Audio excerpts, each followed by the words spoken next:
we got some high school drama about Kyle Tucker. Are the Cubs in contract talks with them? Are they not? Well, if they are, what would that contract look like? Let's break it down right now here on the Setup Man.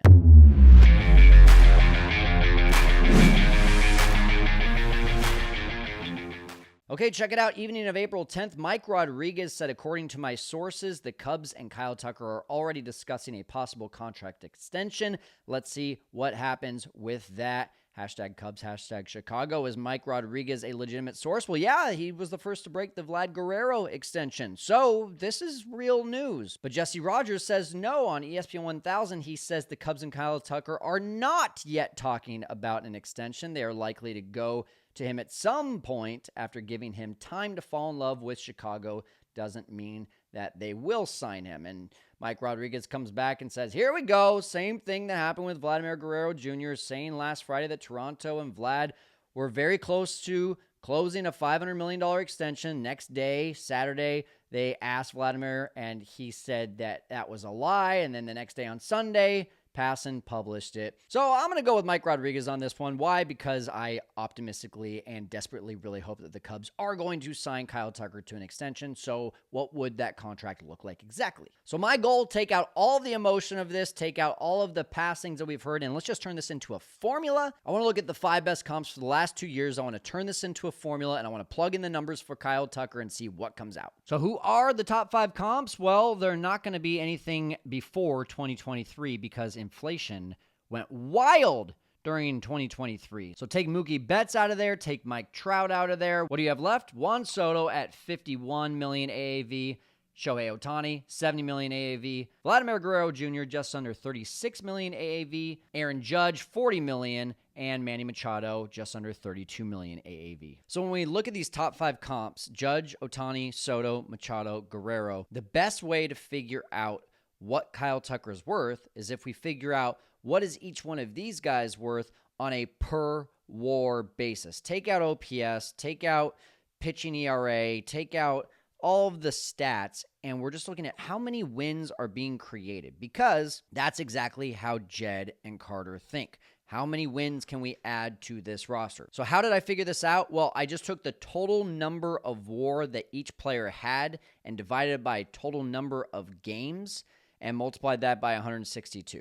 So in Aaron Judge's case, when he signed his contract, he had a 35.5 F-WAR. He had played at that time 729 games, which came out to basically 0.049 WAR per game. I multiplied that by 162, and that came out to be 7.9 WAR per season. That's a 162 game average in his entire career. I did the same thing for all 5 players. Ohtani was a 7.1, Soto a 6.3, Machado a 5.2, and Guerrero a 3.4 average WAR over 162 games. Now, there are some important X factors that are a part of this that we have to talk about. And again, we're trying to figure out what is the value of one F-WAR and how does it equate to AAV. And I did a major deep dive into each one of these players' contracts and figured out basically within this formula what each one of these X factors is worth. The baseline WAR for these guys is 5.5 million per WAR.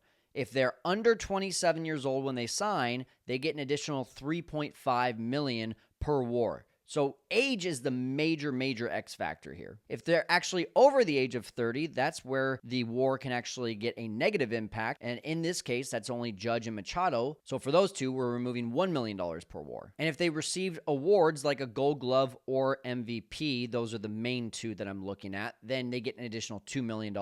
And then an additional tool that maybe isn't highlighted in an award gets between $1 to $2 million. For example, Shohei Ohtani is a pitcher, a legit pitcher at that. He gets $2 million.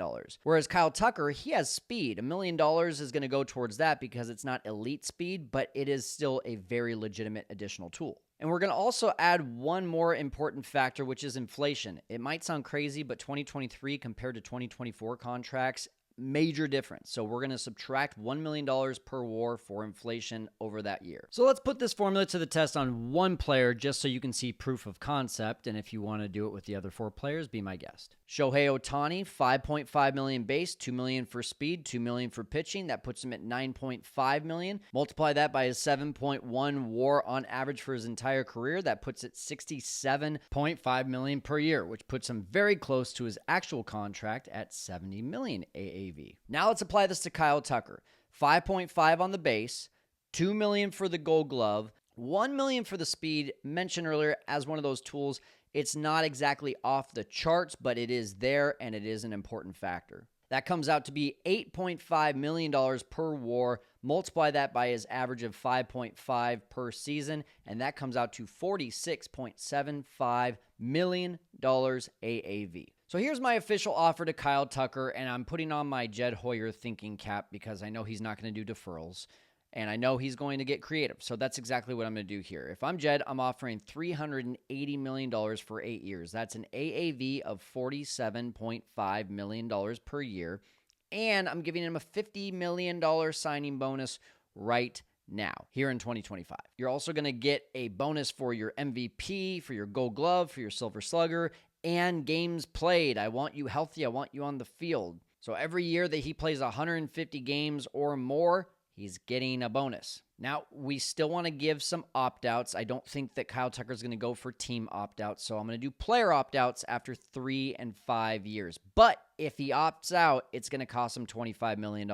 Can they do that? I don't think they can't, so why not? That protects Tom and Jed's $50 million signing bonus, plus it also protects the Cubs because we don't want to see a MVP, Gold Glove, Silver Slugger guy leaving after 3 or 5 years. And we're going to give him a player opt-in for year 9 and 10 at $30 million per year because, yes, we'd like to see Kyle Tucker retire as a Cub, but $30 million at the end of his career when he's probably not producing very much is probably not going to be all that much given that time period. I mean, just putting this in perspective, today's highest AAV is $70 million per year in Shohei Ohtani. 8 years ago, it was $35 million per year with Clayton Kershaw, which means it's doubled in the last 8 years. So if it doubles again, which would be wild to think, yeah, $30 million for year 9 and 10 with Kyle Tucker is not bad. Now, the big thing, don't give a no-trade clause. I don't want to see no-trade clauses. Tired of seeing those. If Kyle Tucker absolutely needs one, well, then pull a different lever. There's got to be some give and take.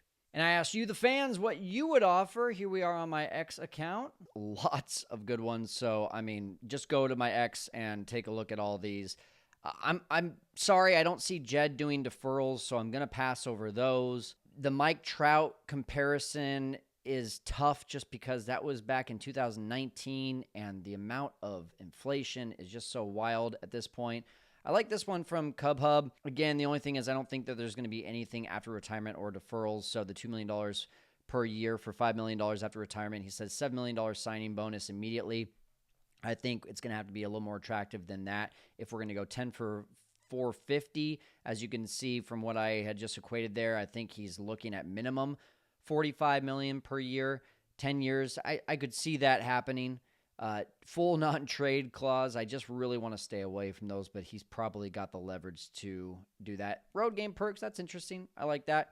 One thing to note is that Kyle Tucker did say that he's not going to make a decision until his wife has experienced a summer in Chicago. So we're probably going to need some in-game perks, some home perks as well, with making sure the wife gets a suite a la Juan Soto. Dave Ricks, 10 years, $550 million plus a pound of bacon. Sold! Dave, I mean, $550 million for 10 years. Holy cow.